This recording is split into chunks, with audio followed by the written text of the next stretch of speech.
Grace of God यीशु मसीह के जिंदा बरकत और मुबारक नाम में आप सबको सलाम। आए आज हम खुदावंद यीशु मसीह के कलाम के वसीला से जो हमारा टॉपिक है, जो हमारे चैनल का टाइटल है द ग्रेस ऑफ गॉड, उसके बारे में सीखेंगे, उसके बारे में जानेंगे और उसके बारे में बरकत पाएंगे। मैं सबसे पहले जो हमारा टाइटल है the grace of the God, इसका लफ्जी मतलब है खुदा का फजल। सबसे पहले जो वर्ड ग्रेस है इसके बारे में हम सीखेंगे। ग्रेस इंग्लिश ज़बान का लफ्ज है जिसका मतलब है अनडिजर्वेबल फेवर ऑफ गॉड या अनमेरिटेड गिफ्ट ऑफ गॉड या फेवर। मतलब ये कि ऐसी फेवर जिसके बारे में हम डिजर्व ना करते हो, ऐसी फेवर जिसके हम मुस्तहिक ना हो, ऐसी फेवर जिसके बारे में हमें इल्म ना हो, और खुदा वो हमें चीज़ दे दे, खुदा वो हमारे लिए कर दे, तो वो ग्रेस में शामिल होता है। उसका मतलब है कि ये खुदा का हम पर फजल हुआ है। अगर इसको हिंदी ज़बान में देखें तो हिंदी ज़बान में इसका मतलब है दया करना, अनायत करना। अगर हम उर्दू ज़बान में इसको देखें तो इसका मतलब है हसीन, खूबसूरत और दिलकश। लेकिन जब हम बाइबल की रूह से देखते हैं तो बाइबल की रूह से ग्रेस ऑफ द गॉड का मतलब है कि खुदा का फजल, खुदा की मेहरबानी, खुदा का हम पर रहम एहसान जो उसने अपने बेटे यीशु मसीह के वसीला से हम पर किया। अजीज़ों, बहनों, भाइयों, अगर हम दुनियावी लिहाज से देखें तो दुनियावी लिहाज से जो बच्चे स्कूलों में पढ़ते हैं, जो बच्चे कॉलेजेस यूनिवर्सिटी में पढ़ते हैं, वो जानते होंगे कि जब एनुअल एग्ज़ाम आते हैं तो एनुअल एग्ज़ाम में बोर्ड का इदारा इजाफी नंबरों से बच्चों को पास करता है। वो जो इजाफी नंबर है उसको ग्रेस मार्क्स भी कहा जाता है। ग्रेस मार्क्स किस तरह से है? अब एक बच्चा सारे सब्जेक्ट में पास है, एक में अगर फेल हो तो उसको 11 या 12 नंबर इजाफी देकर अदारा अगले क्लास में लेकर जाता है। तो इसका मतलब है कि वो बच्चे ने उसके लिए मेहनत नहीं की, वो बच्चा उसको डिजर्व नहीं करता, लेकिन उसको फिर भी वो मार्क्स मिल गए हैं, उसको ग्रेस मार्क्स जो है वो उसको अगली क्लास में ले गए हैं। इसका मतलब ये है कि वो बच्चा इसके काबिल नहीं था, डिजर्व नहीं करता था, मेहनत नहीं की थी, लेकिन फिर भी वो अगली क्लास में चला गया है। तो इसका मतलब है कि वो जो ग्रेस पीरियड है, वो जो फजल है उस पर किया गया है, उसके बदौलत वो अगली क्लास में गया है।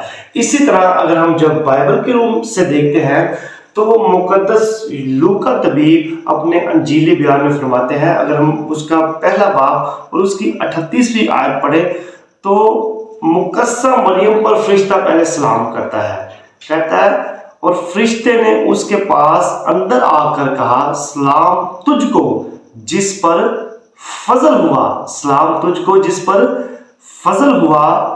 और जब वो ये बात करता है तो मुकद्दसा मरियम परेशान हो जाती है। मुकद्दसा मरियम सोचने लग जाती है कि ये कैसा सलाम है, ये कैसा फजल है।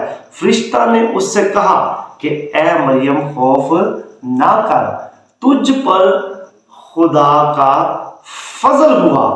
क्या हुआ? तुझ पर खुदा का फजल हुआ। फजल क्या हुआ कि तेरे वसीला से, तेरे बदन से एक बेटा जन्म लेगा जिसका नाम यीशु मसीह होगा।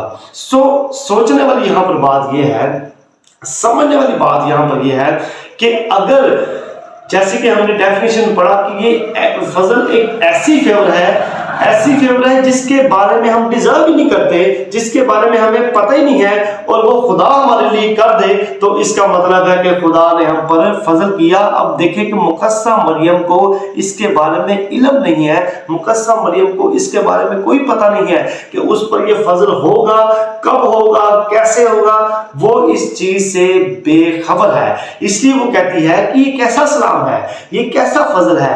तो फरिश्ता उसको कहता है कि तुझ पर खुदा का फजल हुआ है कि तेरे बदन में से यीशु मसीह पैदा होगा। सो मुकस्सा मरियम इस फजल के बारे में बिल्कुल नहीं जानती, लेकिन फिर भी खुदा का फजल हुआ। मुकस्सा मरियम को अगर पता होता तो वो पहले से रेडी होती कि फरिश्ते ने मुझे कहा कि तो मैं उसको वेलकम करूं और उसको कबूल करूं, लेकिन बहरहाल उसने कबूल किया, क्योंकि लिखा है। अब देखें यहाँ पर फजल की डेफिनेशन को जरा इस एंगल से भी देखें कि अब देखें कि बेटा या बेटी जो पैदा होता है वो जिस्म के मिलाप से, वो खून से, वो जिस्म के, लेकिन मुकद्दस यूहन्ना फरमाते हैं कि वो ना जिस्म से ना इंसानी इरादे से बल्कि खुदा से पैदा हुआ, इसलिए कि मुकद्दसा मरियम पर ये फजल हुआ। अगर हम आगे चलकर देखते हैं यूहन्ना की अंजील उसका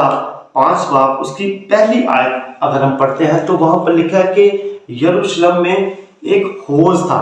यरूशलेम में एक हौज बनाया गया।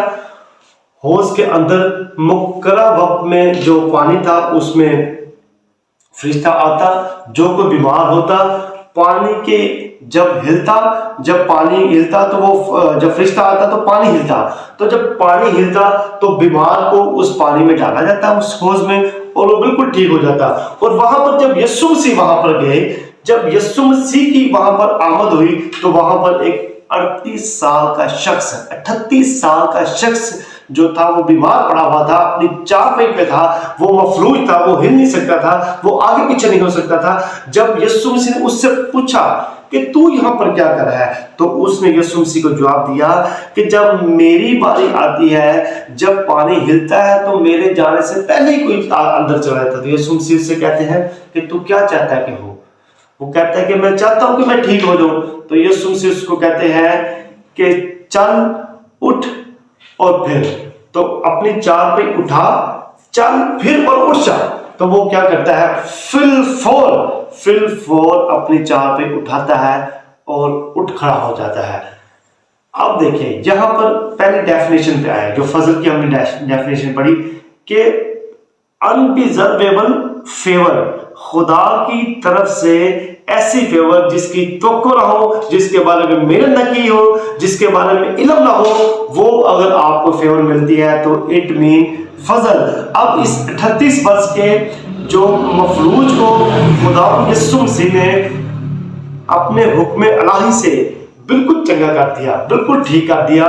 तो इसका मतलब क्या हुआ कि उस शख्स पर खुदा का फजल हुआ है, वो फजल के वसीला से बचा है, वो फजल के वसीला से अच्छा हुआ और वो फजल के वसीला से बहाल हुआ।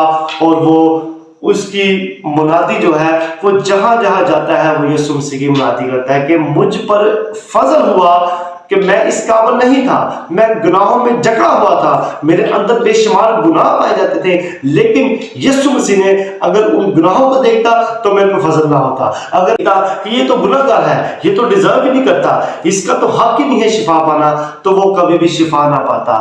यीशु मसीह ने उसको शिफा दी, इसलिए शिफा दी क्योंकि वो चाहता था कि उसको शिफा हो। और खुदावंद यीशु मसीह ने जो अपना फजल उस पर किया, उस फजल के वसीला से उसको शिफा दी। सो यहाँ पर हमने 2 मिसालें बाइबल मुकद्दस से देखी है, एक दुनियावी मिसाल भी देखी है कि किस तरह से फजल को हमने परखा और जाना है। और इसलिए हम आज इस फजल को अपनी जिंदगियों में रखें ताकि यीशु मसीह के फजल के वसीला से अपनी जिंदगी तब्दील करें। सो मैं चाहता हूं कि आज हम इतना जितना हमने सीखा है इसको अपने जहन में रखें और अगला जो हिस्सा हम कलाम का सीखेंगे वो यहीं से स्टार्ट करेंगे। सो आप सब दोस्तों से गुजारिश है कि इस चैनल को सब्सक्राइब करें, इस चैनल को शेयर करें ताकि हम सब मिलकर बरकत पाए। खुदावंद मुझे और आप सबको ऐसा करने की तौफीक दे। Thank you all of you.